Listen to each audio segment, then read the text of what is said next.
लोग अपराध करते हैं उनको नरक मिलता है। पूछा गया क्या अपराध करने से नरक?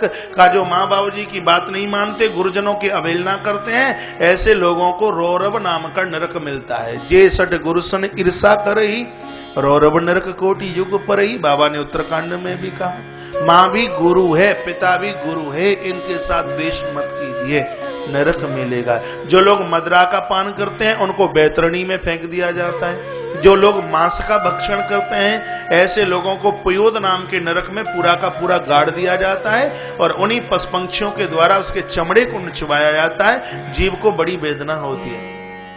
जो स्त्री किसी पुरुष और जो पुरुष किसी स्त्री को घृणित दृष्टि से, पाप भरी दृष्टि से ताड़ते हैं, ऐसे लोगों को कुंभी पाक नाम के नरक में खौलते हुए तेल के कड़ावे में फेंक दिया जाता है। जीवात्मा को उस समय बड़ी वेदना होती है। जो लोग रिश्वत लेकर के काम करते हैं उन्हें यमराज के घोड़ों के रूप में जोत दिया जाता है। पीठ के ऊपर हंटर पड़ते हैं। कहा जाता है कि कितनी और रिश्वत लेगा। जीव चीखता है, कहता है सरकार एक बार माफ कर दो, तुम तो रिश्वत की बात करते हो, अगले जन्म में तो मैं अपनी तनख्वाह भी नहीं लूंगा। प्यार से कहिए जय श्री राधे। श्री राधे। जीव को बड़ा कष्ट होता है, जीवात्मा को बड़ी वेदना होती है। व्यक्ति अपने आप में ठीक से रहे फिर भी इसको एक नरक मिलता है, सूची मुख। परीक्षित ने कहा व्यक्ति कोई गलती नहीं करेगा तो भी नरक मिलेगा। कहा सूची मुख का? क्यों? जाने अनजाने में गलती हो सकती है, चलते फिरते समय कीड़े मकोड़े मर सकते हैं, उसकी वजह से व्यक्ति को सूची मुख नाम का नरक मिलता है।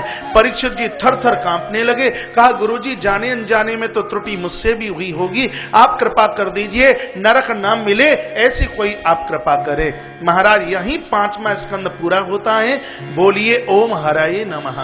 ओम हराये। 6वें स्कंद में प्रवेश करते हैं। बोलिए ओम नमो भगवते वासुदेवाय। ओम नमो भगवते वासुदेवाय। नरकों से बचने के लिए भगवान वेदव्यास गुरुजी सुखदेव मुनि ने 6 कर्म बताए हैं जिनका नाम है सठ कर्म। व्यक्ति को ये 6 कार्य तो नित्य ही करने चाहिए, एक दिन भी एब्सेंट न हो। पहला कार्य है प्रातः जागे तो जिह्वा से भगवान का नाम ले, उसमें कोई नहाने धोने की जरूरत नहीं। बिस्तरा छोड़े तो सबसे पहले प्रभु का नाम, पहला काम। दूसरा काम है स्नान। तीसरा कार्य घर में जो मंदिर बनाए वहां वंदन प्रणाम करे, पूजा करे। अगला कार्य और बताया है जिसका नाम है गौ माता के लिए ग्रास। तत्पश्चात और अगला काम बताया जिसके लिए बताया गया अतिथि देवो भव। घर में कोई आपका अतिथि आता है तो पहले उसको जिमाइए, उसको भोजन कराइए। नरक की यातना से जीव बचेगा। घर में वृद्ध है, कोई बूढ़ा है, इन युवानों को चाहिए, माताओं को चाहिए, घर में यदि कोई बुजुर्ग है, कोई दादा है, कोई दादी है, पहले उन वृद्धों को जिमाइए, बाद में आप भोजन कीजिए।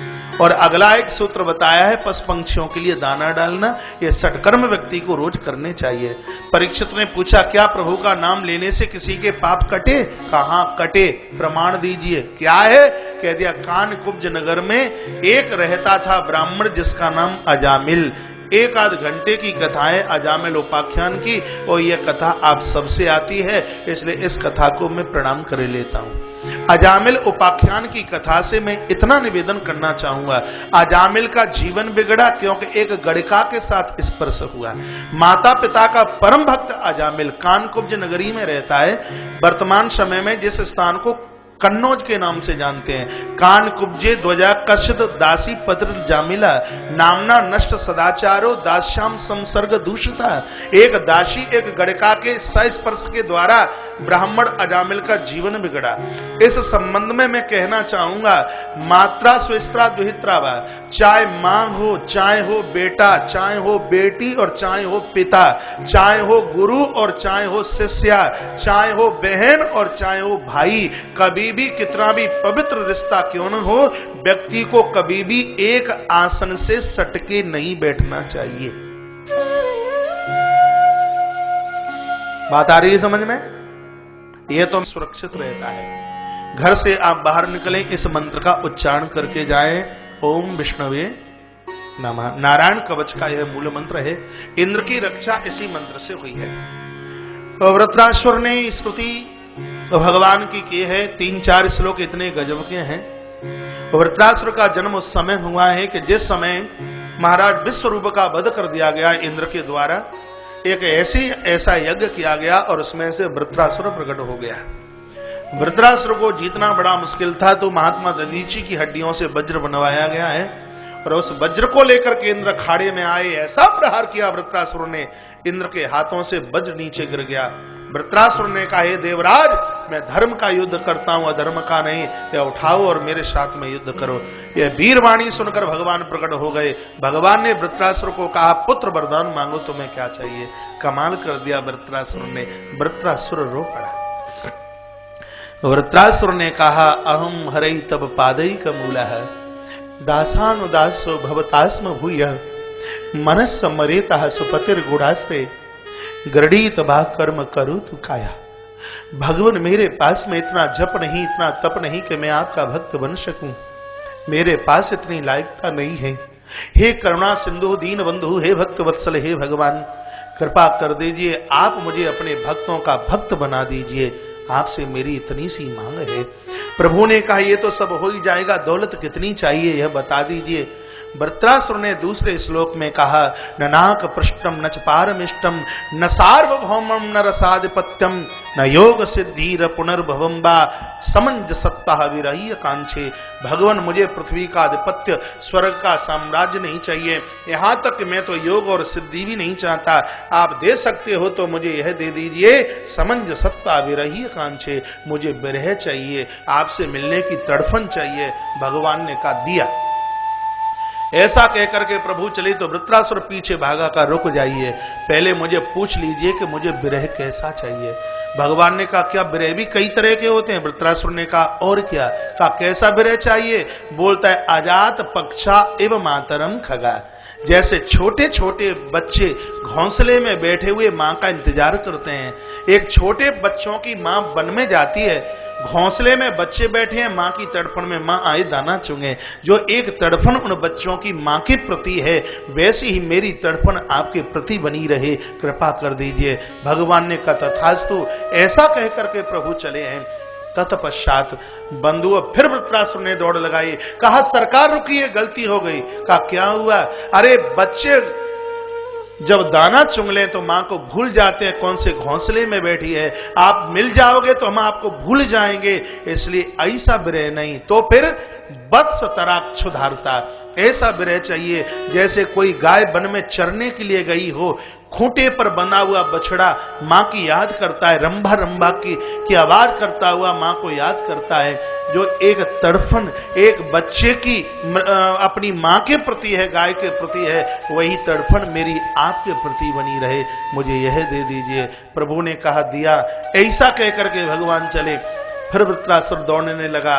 कहा, गलती हो गई, ऐसा विरह नहीं, क्योंकि बछड़ा जब मां का दूध पी ले तो मां को भूल जाता है कौन से खूंटे पर बंधी है। आप मिल जाओगे तो बाद में तो हम आपको भूल ही जाएंगे, इसलिए भगवान ऐसा विरह नहीं। तो प्रियम प्रियवा विश्वतम विश्वण्यः, मुझे ऐसा विरह चाहिए जैसे किसी पत्नी का पति परदेश गया हो, वह छत पर चढ़कर अपने पति की प्रतीक्षा करती है। उसका पति घर में चाहे एक दिन रहे, चाहे जिंदगी पर्यंत बना रहे। जैसे एक नारी का विरह अपने पति के प्रति कभी समाप्त नहीं हो सकता, उसी प्रकार से आपसे मिलने के बाद भी आपसे मिलने की तड़फन बनी रहे। आप मुझे ऐसा विरह दे दीजिए। ताली नहीं बजी, इसका मतलब बात समझ में नहीं आई। रामायण पूरी गोस्वामी जी ने बनाई और लास्ट के दोहे में कमाल कर दिया, भगवान प्रकट हो गए। 4 श्लोकों की व्याख्या रामायण के एक दोहे में है। राम जी ने कहा, बाबा तुलसी को कि आपने इतनी मेहनत की, कुछ मांग तो लीजिए। जो वृत्रासुर ने मांगा है वही तो गोस्वामी जी ने मांगा। क्या कहा है। कामी अनारी प्यारी जिमी लोभी के प्रियदाम, तेमी रघुनाथ निरंतर प्रिय लागही मोहिरा। जैसे लोभी को संपत्ति, कामी को नारी प्रिय होती है भगवान, वैसे ही आप हमें प्यारे लगे, कृपा कर दीजिए। प्रभु ने कहा, ऐसा ही होगा। उसके बाद इंद्र के हाथ से वृत्रासुर का उद्धार हुआ। वृत्तियां आसुरी स्वभाव की हो जाएं, यही वृत्रासुर है। अपनी वृत्तियों को देव स्वभाव का कीजिए। कथा से यह समझ लें हम। उसके बाद 49 मर्दगणों की कथा का वर्णन एक बार बोलिए। ओम हरये नमः। ओम हरये नमः। 6वां स्कंध पूरा होता तो नहीं करे देते हैं। 7वें स्कंद की शुरुआत बोलिए, ओम नमो भगवते वासुदेवाय। ओम नमो भगवते वासुदेवाय। 7वें स्कंद में 15 अध्याय हैं और एक एक श्लोक हमें भगवान से मिलाने का कार्य करता है। भक्त प्रहलाद के ऊपर भगवान ने कैसी कृपा का वर्षण किया, खम्मा फाड़ कर इस जगत के उद्धार के लिए भगवान नरसिंह देव कैसे प्रकट हुए हैं। ऐसी बड़ी सुंदर कथा श्रीमद् भागवत के 7वें स्कंद में है। यह बात सुनकर के तो आप मुस्कुरा गए हैं कि अब जरूर जान छूटेगी, आरती का समय तो नजदीक आया। अब मैंने बोला कि 1.5 घंटा कथा लेट शुरू हुई तो रोज कथा छूटती है, उसमें आप 3 घंटा जोड़ लीजिए। खैर अब ज्यादा नहीं, अब तो सिर्फ आपकी 10-20 कोई बात नहीं, 10-20 मिनट बस आपकी और ली जाएंगी। आप बहुत बढ़िया श्रोता हैं। आप जैसे श्रोता तो किसी भाग्यशाली वक्ता को मिलता है, परमात्मा कृपा करे उसे आप जैसे। आप श्रोता नहीं, आप तो मोती हैं। मैं हंस नहीं हो सकता, निश्चित रूप से आप मोती जरूर हैं, निश्चित रूप से आप मोती हैं। अब 5-5 घंटा 6-6 घंटा ऐसे आसन लगा के बैठे, लगता है कि बिना फेविकोल के आपको चिपका दिया गया है। बोलिए बांके बिहारी लाल की जय हो। कृष्ण कन्हैया लाल की जय हो। जय जय श्री राधे जय जय श्री राधे जय जय। श्री राधे श्याम। भगवान नारायण से बदला लेने के लिए हिरण्यकश्यप ने 96,000 वर्ष तक तप किया। नरसिंह पुराण के अंतर्गत लिखा है 96,000 साल किसे कहते हैं। उल्टा लटका रहा पेड़ों से, उल्टा लटका, शरीर से दीमक लग गई। विधाता ब्रह्मा वरदान देने के लिए गए, का तपो निष्ठेना भवता जितो हम दिति नंदन। अरे दिति के पुत्र वरम्रु ही वरदान मांगो, क्या चाहिए? कहा आप दे दोगे? कहा हाँ, तो दुनिया में मेरी कभी मौत न हो यह मांगे दे दीजिए। कहा यह संभव नहीं है, जिसका जन्म उसकी मृत्यु निश्चित है, कुछ और मांग लो।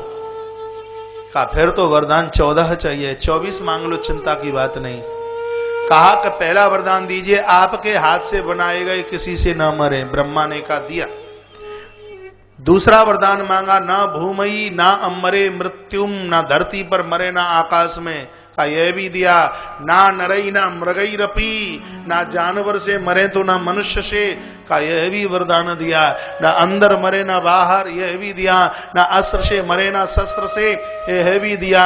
और आखिर में यह भी बोल दिया कि ना दिन में मरू ना रात में, यह भी वरदान हमने दिया। और तत्पश्चात ये वरदान देकर के चलने लगे हैं। पीछे दौड़ने लगा हिरण्यकश्यप का, एक वरदान तो देते ही जाइए। क्या?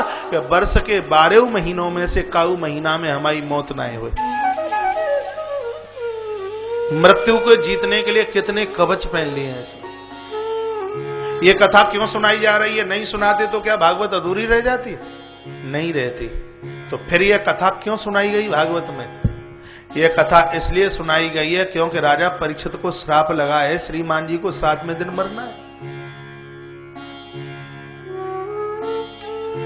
यह कथा सुनाकर के यह निवेदन करना चाहते हैं सुखदेव मुनि, एक छत्र साम्राज्य हिरण्यकश्यप का है। मौत को जीतने के लिए इसने कितना तप किया, आखिर में फिर भी इसको मरना पड़ा। राजन, जिसका जन्म हुआ है उसकी मौत निश्चित है। किसी कमरे में सांप निकला हो और आपको पता लग गया कि इस कमरे में सांप निकला है और आप बैठे हैं, तो जरूर ध्यान जाता है कि इधर उधर से आ तो नहीं रहा, इधर उधर से आ तो नहीं रहा। परीक्षित कथा सुन जरूर रहे, कभी कभी पीछे मुड़ के देख लेते हैं कि कहूं आए तो ना गो, कहूं आए तो ना गो। जैसे आप महंगे वाले जूते चप्पल उधर उतार के आ जाए, कथा में बैठ जाए, तो कथा में तो मन कम लगेगा, पीछे देखें को पहन तो ना गो, को पहन तो ना गो। बार बार मुटुक करके पीछे देखते हैं का ये तो राजन कथा को गड़बड़ करे देता है। तो इसको निर्भय करने के लिए कथा सुनाई है। राजन, इतना तप और इतने वरदान मांगे इस राजा ने, आखिर में फिर भी मरना पड़ा। तू तो बड़भागी है कि परमात्मा की कथा में मरेगा, इसलिए निडर हो जा, निर्भय हो जा।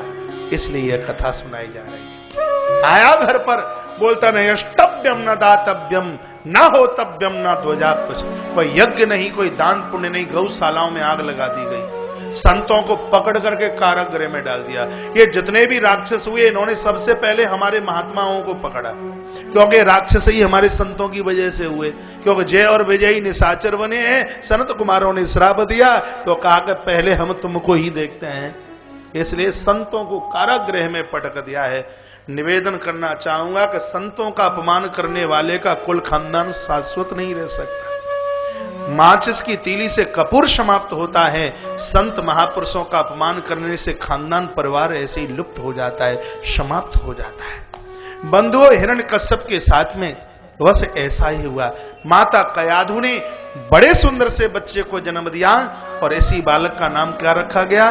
बोलिए श्री प्रहलाद जी महाराज की जय हो। विष्णु पुराण के अंतर्गत लिखा है कि स्वयं नारायण ही धरती पर प्रहलाद बन के आए। अब नारायण प्रहलाद कैसे बने होंगे, 1 मिनट इसमें भी मैं आपकी ले लूं, क्योंकि शुक्राचार्य जी भगवान शालिग्राम की पूजा करते हैं, कमंडल में शालिग्राम को रखते हैं। किसी ने हिरण्यकश्यप को कहा कि तू नारायण का विरोधी है, कम से कम अपने गुरुजी को तो डांट ले, वह शालिग्राम नारायण की पूजा करते हैं। हिरण्यकश्यप ने कहा ऐसा हो ही नहीं सकता, नहीं हो सकता तो कभी कमंडल में देख लेना। एक दिन गुरु चेला की मुलाकात रास्ते में हो गई, कमंडल गुरुजी के हाथ में था। कहा गुरुजी कमंडल का ढक्कन खोलो। गुरुजी थरथर कांपने लगे कि कोई चुगल लग गया और इसमें शालिग्राम की बटुलिया है, आज तो गर्दन उतार करके रख ही देगा। डरते डरते इन्होंने कमंडल का ढक्कन खोला, लेकिन भगवान अपने भक्त की रक्षा करता है। परमात्मा शालिग्राम के रूप में थे तो पत्थर की बटुलिया घुल करके पानी पानी हो गई। हिरण्यकश्यप ने कहा किसी ने झूठी चुगली की, मेरे गुरुजी तो ऐसा कर ही नहीं सकते। गुरुजी मुझे बड़ी जोर से प्यास लगी है, जरा कमंडल से पानी तो पिला दीजिए। सो कमंडल का जितना पानी था वह सब हिरण्यकश्यप को पिला दिया। शालिग्राम कहां चले गए? किसके पेट में? हिरण्यकश्यप के पेट में। हिरण्यकश्यप की शक्ति के द्वारा वही भगवान शालिग्राम माता कयाधु के गर्भ में आके स्थापित हो गए। समय आने पर वही शालिग्राम भक्त प्रहलाद के रूप में प्रकट हुए हैं। श्रीमद् भागवत के 11वें स्कंद में लिखा है कि दैत्यों में प्रहलाद मैं ही हूं, स्वयं भगवान ने कहा। विभूति योग में 11वां स्कंद 15वां अध्याय भगवान कहते हैं दैत्यों में मैं ही प्रहलाद हूं, क्योंकि भगवान ही आके प्रहलाद बने। प्रहलाद को गुरुकुल में प्रवेश करा दिया गया है। परमात्मा के नाम का बड़ा इनको महाराज बड़ा चस्का। एक समय की बात गुरुकुल की छुट्टी हुई, पिता से आकर के मिले। पिता ने कहा क्या पढ़ा? प्रहलाद ने कमाल कर दिया, कहा पिताजी तत्साधु मन्ये स्वरवर्य देहि नाम। शरीर क्षणभंगुर है, कब घंटी काल की बज जाए पता नहीं है। संसार अंधा कुआं है। मेरा कहना है वन में जाओ, संत महापुरुषों की सेवा करो, कथा सुनो, उद्धार तब होगा। उठाया प्रहलाद को, पकड़ दिया महाराज। बालक रोया, मां कयाधु ने समझाया। संड अमर को बुलाया, कहा बच्चे को बिगाड़ा तुमने। इन्होंने कहा न मत प्रणीतम न पर प्रणीतम, राजन न हमने कुछ पढ़ाया न किसी और ने, ये सब कुछ अपनी मां के गर्भ से पढ़ करके आया। यहां तक लिखा है कि संड अमर को मार दिया इस हिरण्यकश्यप ने। प्रहलाद ने कहा हे प्रभु तेरे नाम पर घर छोड़ा है तो मेरे गुरु जिंदे हो जाएं। सोते हुए किसी व्यक्ति की तरह संड और अमर्क जो शुक्राचार्य के पुत्र हैं खड़े हो गए, लेकिन इस अभिमानी हिरण्यकश्यप की आंख इतने पर भी नहीं खुली। प्रहलाद को द्वारा गुरुकुल में ले जाया गया है। फिर गुरुकुल की छुट्टी के समय आए हैं। पिता ने पूछा क्या पढ़ा? आए तो प्रहलाद ने कमाल कर दिया, कहा ईश्वर से मिलने के लिए 9 सीढ़ियां हैं। पिताजी एक सीढ़ी पर चढ़ जाओ, 8 सीढ़ियों से नीचे उतर के भगवान तुम्हें अपने कंठ से लगा लेंगे। 9 सीढ़ियां यानी नवदा भक्ति का वर्णन कर दिया। श्रवणम कीर्तनम विष्णु स्मरणम पाद सेवनम अर्चनम वंदनम दास्य सख्य आत्म निवेदन। 9 प्रकार की भक्ति का वर्णन किया। तब का हिरण्यकश्यप ने ये मेरा पुत्र नहीं है, मेरा दुश्मन है, इसको पहाड़ के ऊपर से फेंक दीजिए। बड़े बड़े पर्वतों के ऊपर से प्रहलाद को हाथियों के नीचे कुचल दिया गया है। प्रहलाद को हाथियों के नीचे पटका गया, लेकिन श्री कृष्ण गोविंद हरे मुरारे हे नाथ नारायण वासुदेवा। हाथियों ने कहा ये तो उस भगवान का नाम ले रहा है जिसने हमारे पुरखे गजेंद्र को बचाया। पीठ के ऊपर बिठा करके हाथी भी नाचने लगे। दरवाजा खोला गया कि रामधुन बैठी थी। घबराने लगा हिरण्यकश्यप, क्या करें महाराज? यहां तक कि हलाहल विष का पान कराया गया प्रहलाद को मारने के लिए। ये कथा क्यों सुनाई जा रही है? जहर पी करके भी यदि भगवान का नाम ले सको तो सस्ता है। हाथी के पाम के नीचे कुचल करके भी भगवान का भजन होता है, सस्ता है। समुद्र में डुबाकर भजन होता है, सस्ता है। पहाड़ से फेंक कर यदि भजन होता है तो भी वह अपने आप में सस्ता है। इतना ही नहीं कि प्रहलाद को आग में जलाने की पूरी कोशिश। प्रहलाद की बुआ जी हैं, क्या नाम है, होलिका। वस्त्र उड़ के बैठ गई का ब्रह्मा ने दिया है, आंच मेरे पास नहीं आएगी, जल के राख हो जाए। दो करती हुई चिता जलने लगी। होलिका की वस्त्र उड़ता हुआ प्रहलाद की देह से लग गया है। महाराज, जो हिरण्यकश्यप के खानदानी थे उनको बड़ा टेंशन हुआ। जो प्रहलाद के परिवार के थे वो नृत्य गायन करने लगे हैं, कीर्तन करने लगे। आज भी जब होली उत्सव मनाया जाता है तो ये दोनों पक्षों के लोग आपको नजर आते हैं। जो हिरण्यकश्यप के खानदानी होते हैं, लाल परी की बोतल लगा लगा करके कैसे झूमते हैं, मैं तो आपको एक्टिंग करके भी नहीं बता सकता। लेकिन जो प्रहलाद के परिवार के होते हैं, कीर्तन करते हैं, गले से गले मिलते हैं, बड़ा अच्छा लगता है, बड़ा बढ़िया होता है। प्रहलाद कीर्तन करते हुए, आइए एक बार हम भी कोशिश करें प्रहलाद के साथ। बोले, गोविंद मेरो है, गोपाल मेरो, बड़े भाव के साथ। अजी प्रहलाद सामने ही है, रास्ता दीजिए, बड़े भाव के साथ। हरि बोल।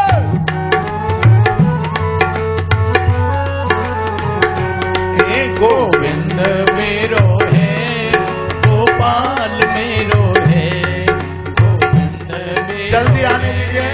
गोपाल मेरो है, जय जय बांके बिहारी नंदलाल मेरो है, जय जय बांके बिहारी नंदलाल मेरो है। गोविंद मेरो है, गोपाल मेरो है, गोविंद मेरो है, गोपाल मेरो है, जय जय बांके बिहारी नंदलाल, जय जय बांके बिहारी नंदलाल मेरो है, जय जय बांके बिहारी नंदलाल मेरो है, जय जय बांके बिहारी नंदलाल मेरो है। गोविंद मेरो है, गोपाल मेरो है, गोविंद मेरो है, गोपाल मेरो है। प्रहलाद के कीर्तन की आवाज हिरण्यकश्यप के कान तक पहुंची। प्रहलाद बोल रहे हैं, हर जाके सिर पे मुकुट विराजे, जाके सिर पे मुकुट विराजे, कानन में जग कुंडल साजे, कानन में जग कुंडल साजे। वो ऐसो नंदन गोपाल मेरो है, ऐसो नंदन गोपाल मेरो है। गोविंद मेरो है, गोपाल मेरो है, गोविंद मेरो है, गोपाल मेरो है। हरि बोल। प्रमोद जय हो।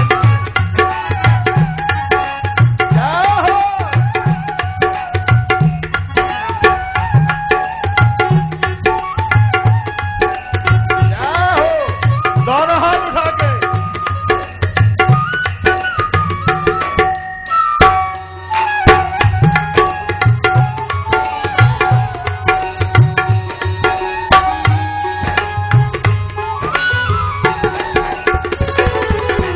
कजरा रे अखिया मन मोय, कजरा रे अखिया मन मोय, अलकावली बोलन सोय, अलकावली बोलन सोय। कैमरा लेके बोल दीजिए। कजरा रे अखिया मन मोय, अलकावली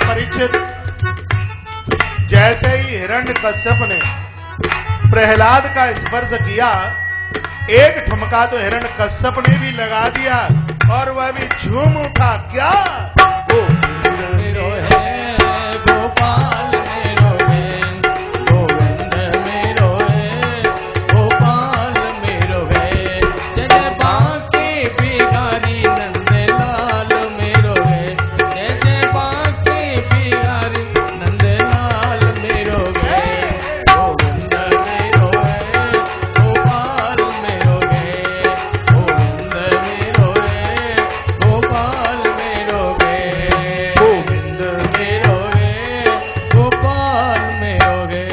गोपाल कृष्ण भगवान की। ये हिरण्यकश्यप ने प्रहलाद को पकड़ा और 2-4 बार पकड़ के नीचे घुमा दिया, पटक दिया। प्रहलाद खड़े हुए, हंसिए मत, आनंद लीजिए। हिरण्यकश्यप ने कहा कि ऐसी किसकी ताकत तेरे पास में है जिसकी वजह से तू मुझे कुछ नहीं समझता। आज प्रहलाद ने पिता के साथ संबंध समाप्त कर दिया। अभी तक तो पिता पिता कहते थे, लेकिन अब क्या कहा है कि ना केवलम्बे भवतश्च राजन सवई बलम बलिनाम चा परेशान। अरे राजन, जिस ब्रह्मा की ताकत से तू दुनिया को कुछ नहीं समझता, तेरे बाप ब्रह्मा को भी ताकत देने वाला मेरा नारायण है। मैं नारायण की ताकत के सामने तुम्हें कुछ नहीं समझता। कहां है तेरा नारायण? नारायण तेरा है कहां? ठाकुर लाल जी रुकिए, कहां है तेरा नारायण? प्रहलाद ने कहा, तुम्हें तो प्रश्न करना भी नहीं आता। माताओं से निवेदन, कोई खड़े नहीं होइएगा, अपनी अपनी जगह बैठे रहें। कहा तुम्हें यह पूछना चाहिए था कि कहां नहीं है मेरा नारायण? दुनिया की ऐसी जगह है कौन सी जहां मेरा प्रभु ना हो? का सा स्तंभे न दृश्यते, दिखाई नहीं देता क्या? इस खम्भ में भी है? कहा खम्भ में भी है। सोचा हिरण्यकश्यप ने, यदि स्तंभ में मेरा दुश्मन है कि क्यों नहीं आज मैं उसके टुकड़े टुकड़े कर दूं। चला हिरण्यकश्यप महलों की तरफ, वज्र लेके आया। प्रहलाद ने हाथ जोड़े, सुनिए कथा के साथ। प्रहलाद ने हाथ जोड़े, कहा प्रभु मैंने बोल तो दिया कि आप खम्भे में हैं, यदि आज आप प्रकट नहीं हुए मेरा कुछ नहीं बिगड़ेगा, बदनामी आपकी हो जाएगी, इसलिए आप भले ही ना हो, आपको आज इस स्तंभ से प्रकट होना पड़ेगा। इतना कहा तो परमात्मा चींटी बनकर सब पिल्लकम बपू चींटी बनकर स्तंभ के ऊपर नीचे उतरने लगे। प्रहलाद समझ गए और स्तुति करने लगे कि मेरे प्रभु पधार चुके हैं। परीक्षित ने कहा भगवान प्रहलाद को नजर आते, हिरण्यकश्यप को क्यों नहीं? कहा इसकी आंख पर अहंकार का चश्मा लगा हुआ है। इसने अपने दोनों हाथों में बड़ी जोर से महाराज वज्र को संभाला, फिर वज्र को रख दिया। दोनों मुष्टिक इसने संभाले हैं और हिरण्यकश्यप दोनों मुष्टिक संभालता हुआ, ठाकुर लाल, हिरण्यकश्यप अपने हाथ को संभालता हुआ खम्भे के सामने पहुंचा और बड़ी जोर से इसने स्तंभ के ऊपर